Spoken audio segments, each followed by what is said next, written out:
Hi, my dear friends. CA Rajan here from Aspire Academy. So இந்த வீடியோவில் நம்ம CA and CMA பசங்க exam ஹாலில் ஃபேஸ் பண்ணுற சில மிக முக்கியமான பிரச்சனைகள் பேசலான் இருக்கேன். இப்போ தான் எக்ஸாம் முடிஞ்சிருக்கு சிஏக்கெலாம். பட் அதுலேருந்து நிறைய பேர் எனக்கு ஃபீட்பேக் கொடுத்தனால நான் இதை கொஞ்சம் பேசலான் இருக்கேன். சார், நான் கிளாஸ் அட்டன் பண்ணியிருக்கேன், நான் வீட்டில் நல்லா படிச்சிருக்கேன், ப்ராக்டிஸ் பண்ணியிருக்கேன், எல்லாம் பண்ணியிருக்கேன் சார். ஆனால் என்னவோ எக்ஸாம் ஹாலில் மட்டும் அவ்வளோ எஃபெக்டிவாக என்னால் பர்ஃபார்ம் பண்ண முடியல, எக்ஸிக்யூட் பண்ண முடியல, நிறைய தப்பு பண்ணுறேன் அப்படிலாம் சொல்கிறாங்க. ஸோ எனக்கு விஷயம் தெரியாமல் இல்லை அப்படின்றாங்க. So it's not that I have not prepared. எனக்கு கான்செப்ட்லாம் நல்லா தெரியுது சார், ஆனால் எக்ஸாம் ஹாலில் அந்த எக்ஸிக்யூஷனை சரியாக பண்ண முடியறதில்ல, நிறைய மிஸ்டேக்ஸ் வருது. இது நிறைய பேர் சொல்கிறாங்க. இது more so for all your practical subjects. இது அக்கௌண்ட்ஸாக இருக்கலாம், காஸ்டிங்காக இருக்கலாம், ஃபைனான்ஷியல் மேனேஜ்மெண்ட்டாக இருக்கலாம், இன்கம் டேக்ஸாக இருக்கலாம். இப்போ கான்செப்ட் தெரியலன்னு வச்சுக்கோ, that's a different story all together. நீ அந்த டாப்பிக்கை படிச்சிருக்கணும். நான் படிக்கலை, அதனால மார்க் வரலன்னு சொல்லிடலாம். பட் நல்லா படிச்சிருக்கேன் சார், ஆனால் எக்ஸாம் ஹாலில் என்னால் அது ஒழுங்காக எக்ஸிக்யூட் பண்ண முடியல இப்படின்னு சொல்கிறாங்க இல்லையா.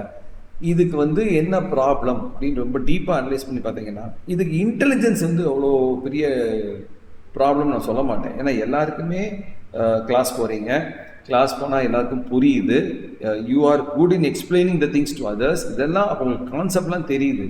பட் எக்ஸாம் ஹாலில் என்ன நடக்குதுன்னா, இன்னும் இந்த அட்டென்ஷன் டு டீட்டெயில் அப்படின்னு ஒரு விஷயம் இருக்குது, அது கொஞ்சம் மிஸ் ஆகுது நிறைய பேருக்கு.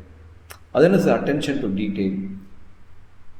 I would say 60 to 70% of the issue is in reading the problem.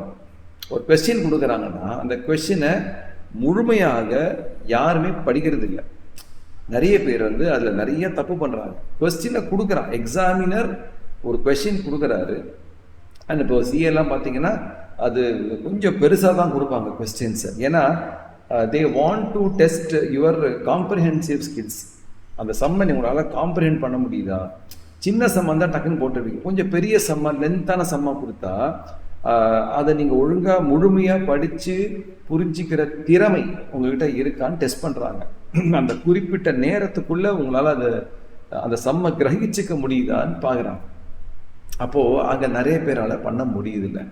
Hyder they take too long a time இல்லையா, ஒன்று புரிஞ்சிக்கவே இல்லை புரிஞ்சினாலும் ரொம்ப டைம் எடுத்துக்கிறாங்க. அப்போ இது என்ன சார் ப்ராப்ளம்னா, reading the question becomes very important. இதை நம்ம எப்படி பண்ணணும்னா, நான் இதுக்கு ஒரு ஸ்டெப் பை ஸ்டெப் மெக்கானிசம் சொல்கிறேன். இதை நீங்கள் ஒழுங்காக ஃபாலோ பண்ணிங்கன்னா அதை நீங்கள் ப்ராக்டிஸ் பண்ண ஸ்பீடாகவும் வரும். ஸோ முதல் ஸ்டெப்பு ரீடிங் த கொஸ்டின். இந்த கொஸ்டின் எவ்வளோக்கு எவ்வளோ தெளிவாக 1க்கு 2 தடவை அந்த கொஸ்டினை படிக்கணும். I see people rushing to answer the question without even understanding the basic requirement of the question. So கொஸ்டினை முழுமையாக படிக்கணும். இது முதல் ஸ்டெப்பு. 2வது ஸ்டெப்பு அண்டர்ஸ்டாண்டிங் இட்ஸ் ரிக்வயர்மெண்ட். என்ன தான் கேட்குறான் எக்ஸாமினர், இவ்வளோ கொடுத்துருக்கான்ல, அவன் என்ன கேட்குறான், you are required to. For example சொல்கிறேன், ரொம்ப எளிமையாக ஒரு ட்ரேடிங் அக்கௌண்ட் கேட்குறான்னு வச்சுப்போம், நமக்கு எல்லாருக்கும் தெரிஞ்ச விஷயம். அப்போ என்ன, ஓகே ட்ரேடிங் அக்கௌண்ட் கேட்குறான், P&L அக்கௌண்ட் கேட்குறான், பேலன்ஸ் ஷீட் கேட்குறான். ஓகே, இதுதான் ரிக்வயர்மெண்ட்டு. அவன் டேட்டா நிறையா கொடுத்துட்டான். இதுலேருந்து எனக்கு trading account, P&L account, balance sheet கேட்குறான்னு வச்சுப்போம். நீங்கள் என்ன பண்ணணும், அது you should work backward. Okay, எனக்கு ட்ரேடிங் அக்கௌண்ட் தேவை. அப்போ எனக்கு அது ட்ரேடிங் அக்கௌண்ட் எதெல்லாம் வரும்? ஓப்பனிங் ஸ்டாக் வரும், பர்ச்சேசஸ் வரும், வேஜஸ் வரும், ஃப்ரைட் இன்வெர்ட்ஸ் வரும், இந்த பக்கம் சேல்ஸ் வரும், ஆஃப்கோர்ஸ் சேல்ஸ் ரிட்டர்ன்ஸ் வரும், பர்ச்சேஸ் ரிட்டர்ன்ஸ் வரும், க்ளோசிங் ஸ்டாக் வரும். You know the various items which generally find a place in the trading account.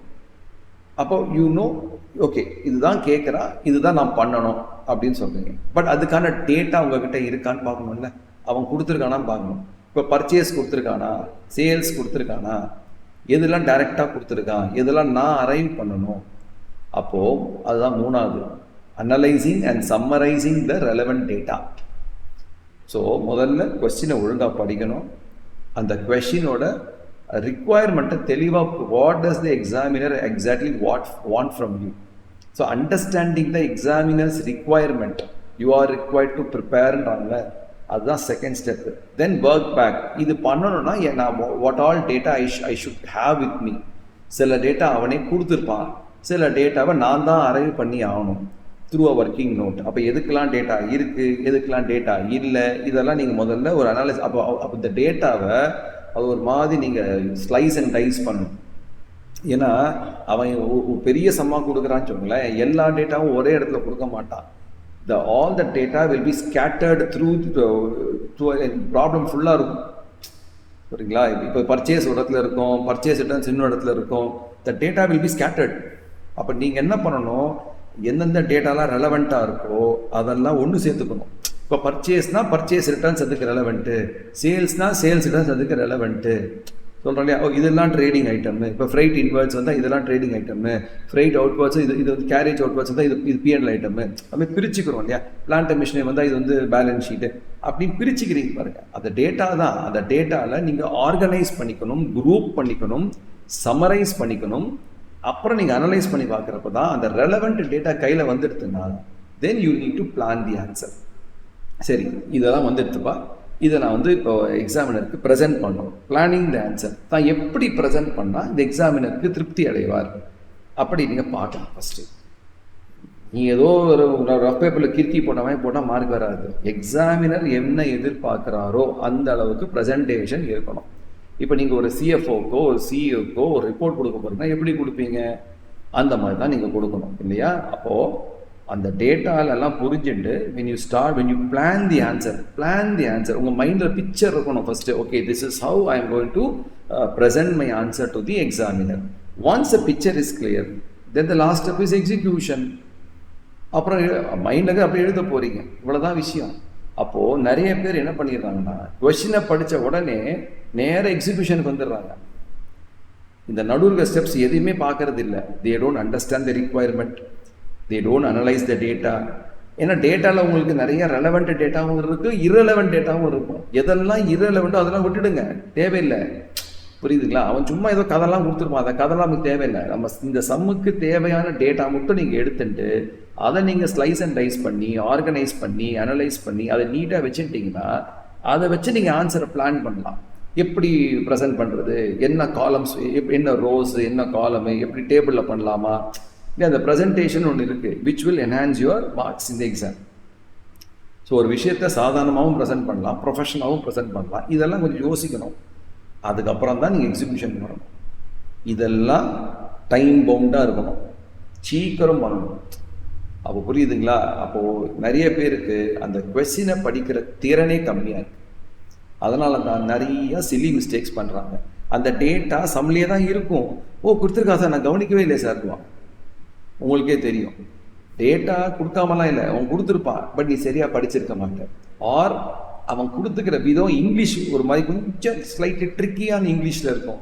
அது வந்து ஒரு மாதிரி ட்ரிக்கியாக வேர்ட் பண்ணியிருப்பாங்க, அது உங்களுக்கு புரிஞ்சிருக்காது. ஸோ அதுதான் இஷ்யூ அதில். ஸோ நீங்கள் என்ன தான் கிளாஸ் போனாலும், நீங்கள் என்ன தான் வீட்டில் ப்ராக்டிஸ் பண்ணியிருந்தாலும் அட்டென்ஷன் டு டீட்டெயில் அப்படின்ற ஒரு குவாலிட்டி நீங்கள் வளர்த்துக்கணும். இன்னும் கொஞ்சம் ஷார்ப்பாக இருக்கணும், இன்னும் ஆர்கனைஸ்டாக இருக்கணும். இந்த way you approach the solution. புரியுதுங்களா? அதை நீங்கள் பண்ணிங்கன்னா கட்டாயம் இதில் வர 80% ப்ராப்ளம்ஸை நீங்கள் வந்து இதை தவிர்த்தலாம். Then success all yours. Hope this video was useful. மீண்டும் இன்னொரு வீடியோ சந்திப்போம். அதுவரை நன்றி, வணக்கம்.